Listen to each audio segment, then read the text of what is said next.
Salut les slivettes, salut les slivers. Je... je profite d'une petite soirée un peu tranquille pour vous faire une vidéo parce que je m'aperçois, alors j'ai beaucoup de questions encore sur ma page, sur ma page YouTube et puis je m'aperçois aussi sur les forums qu'il y a de plus en plus de gens qui disent bonjour, comment je dois faire? J'ai été opérée, j'ai perdu 50 kilos, j'en ai repris 25. J'ai perdu 60 kilos, j'ai tout repris. Et finalement, quand je leur pose la question, ou quand quelqu'un leur pose la question, est-ce que tu as fait ton suivi avec l'équipe médicale? Ben non, finalement, ils n'ont pas fait leur suivi. Parce que, enfin. Donc, donc je fais cette petite vidéo pour les gens qui me suivent et les gens qui me suivront peut-être après. Je m'arrache les cheveux. Pour dire que si vous ne faites pas le suivi médical, ben, l'aide vous ne l'avez pas et du coup elle risque de reprendre du poids, et ben, elle est là. Donc le risque de reprendre du poids, il est là. J'ai bu une bière encore. Euh, voilà. Pourtant, des vidéos, j'en ai fait plein là-dessus. Bon, après, voilà, il n'y a pas que les miennes, mais c'est encore présent, c'est encore tout le temps, tout le temps, tout le temps la même chose. C'est je ne comprends pas, j'ai été opérée et je reprends du poids. Ben non, c'est pas. Des fois, j'ai envie de dire, mais bordel de merde à cul, c'est pas une solution miracle. C'est si tu fais pas gaffe après, mais je sais pas en quelle langue il faut le dire, quoi. Bon, voilà. Alors, petit bilan pour moi perso.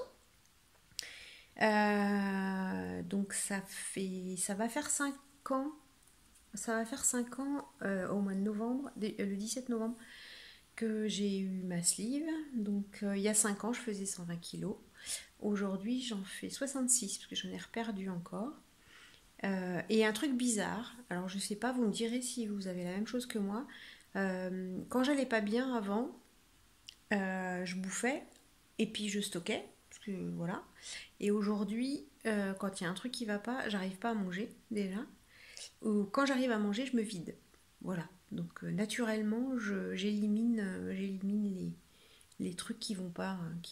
Et du coup, quand j'ai un petit souci ou psychologique bien sûr, euh, ou un coup de stress, bah, en fait je me vide.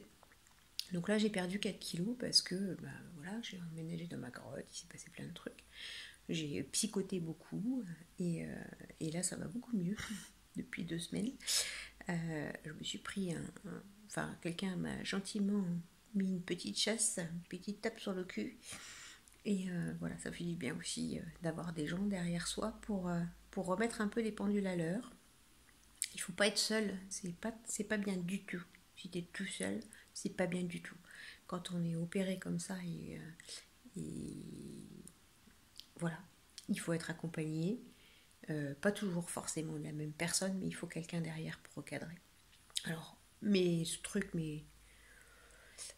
soucis voilà, de vidage et compagnie, de stress, c'était pas forcément lié à l'opération, hein, ça n'avait rien à voir du tout même, mais bon, c'est des remises en question qui se font au fil voilà, des événements qu'on vit voilà, dans notre vie. Et puis j'ai un autre message à passer aux personnes qui vivent avec des obèses et qui, par exemple, ont des enfants obèses. Donc je ne vise personne, mais une personne en particulier. C'est complètement débile ce que je dis. Bref, les gens qui vivent avec des enfants obèses et qui disent qu'ils sont formidables, que c'est extraordinaire. Alors des enfants, je parle des enfants adultes, hein, qui sont formidables, extraordinaires, machin. Moi je leur dis, il n'y a pas que la génétique dans la vie. Euh, Quand on a un mal-être et qu'on se rend compte que finalement bah, c'est pas si terrible que ça ce qu'on nous a appris quand on était gamin, que ce que nos parents nous ont enseigné, bah, finalement peut-être qu'on compense autrement. Donc avis aux parents, euh, regardez pas le côté formidable caché, enfin pas caché, le côté formidable visible de vos enfants. Essayez de chercher un peu ce qui cache petit message personnel, toi, américain. Regarde un peu pourquoi tes enfants sont devenus obèses. Essaye de chercher. Essaye de chercher pourquoi elles ont peut-être un mal-être quelque part. Voilà.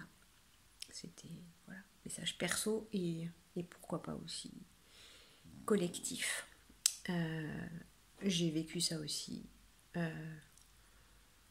Et ça aide pas d'avoir des parents qui se voilent la face et qui se cachent la vérité.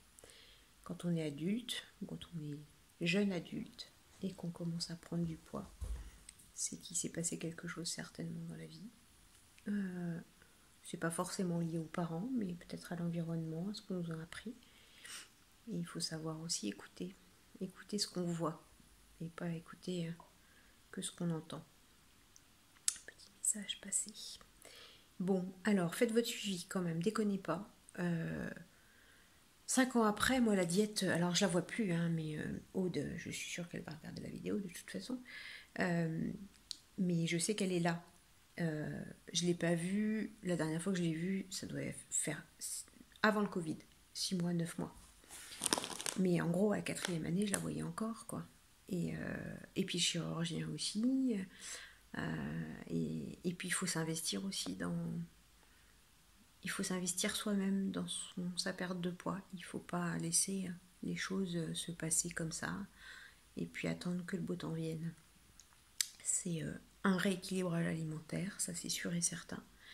Et puis du sport, et puis un état d'esprit, et voilà. Et je vous le répète, je le répéterai toujours, l'opération, ça n'est que la clé. C'est vous qui ouvrez la porte. Si vous foutez le pied dans la porte, elle ne s'ouvrira pas. Elle s'ouvrira peut-être un petit peu, mais au bout d'un moment, elle va se refermer. Donc, sachez utiliser la clé pour que la porte reste ouverte et que vous pérennisiez cette perte de poids. Ça ne sert à rien de se faire mutiler pour perdre du poids juste pendant 2 ans et recommencer à zéro après. Voyez, c'est tout. Allez, à plus dans le bus. Salut.